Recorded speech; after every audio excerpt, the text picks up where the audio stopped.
সেই যে বলেছিলাম ইচ্ছা ছিল বাড়ির সামনে একটা পুকুর হোক, সেটা তো আর সম্ভব নয়। তাই ব্যালকনিতে ছোট্ট একটা ফিশ পন্ড বা মিনি পন্ড তৈরি করে ফেললাম। আমি যেহেতু এই বিষয়ে একদমই অজ্ঞ, তাই ফেসবুক আর ইউটিউবের সহায়তা নিতে হয়েছে। ওখানে বেশ বেশ ভালো ভালো টিউটোরিয়াল রয়েছে এই বিষয়ে, যে কিভাবে ব্যালকনিতে বা নিজের বাড়িতে ছোট পুকুর তৈরি করা যায়। আমি এখানে বড় আকারের সিমেন্টের টব ইউজ করেছি। যেহেতু জলজ গাছ লাগাবো, তাই কাদামাটি আর বালি লেয়ার তৈরি করেছি। কাদামাটি বলতে গার্ডেন সয়েলটাকেই আমি জল দিয়ে কাদা করে নিয়েছি। সেটাকে প্রথমে দিয়ে তারপর বালিটাকে প্রায় 6-7 বার ধুয়েছি, তারপর লেয়ার তৈরি করেছি। আর উপরে প্লাস্টিক দিয়ে আমি জল দিয়েছি, যাতে জল দেওয়ার সময় জিনিসটা ঘোলাটে না হয়ে যায়। তারপর এখানে বেশ 4-5 রকমের আমি গাছ নিয়ে এসেছিলাম জলজ, সেইগুলোকে এক এক করে লাগিয়ে দিয়েছি।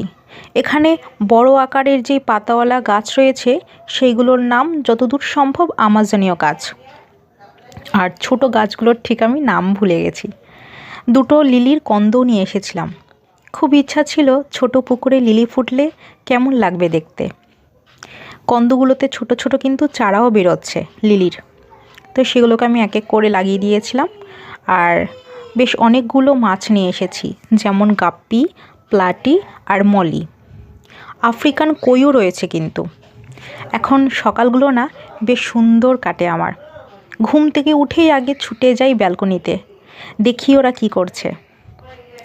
জানেন তো, 2 দিন পরেই দেখি 2টো ছোট ছোট বেবি মাছ। কে দিয়েছে, মলি, প্লাটি না গাপ্পি, ঠিক জানি না। বড় হলে হয়তো বুঝতে পারবো।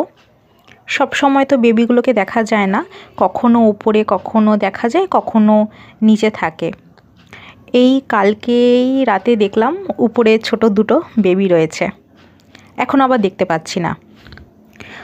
তো খুব সুন্দর কাটছে আমার দিনগুলো। আমার এই অভিজ্ঞতা তো নতুন। ছোট্ট পুকুর ঘুম থেকে উঠেই যেন মন ভরিয়ে দিচ্ছে। অবশ্যই জানাবেন যে এই সেটআপটা, ছোট মিনি পন্ডটা কেমন লাগলো।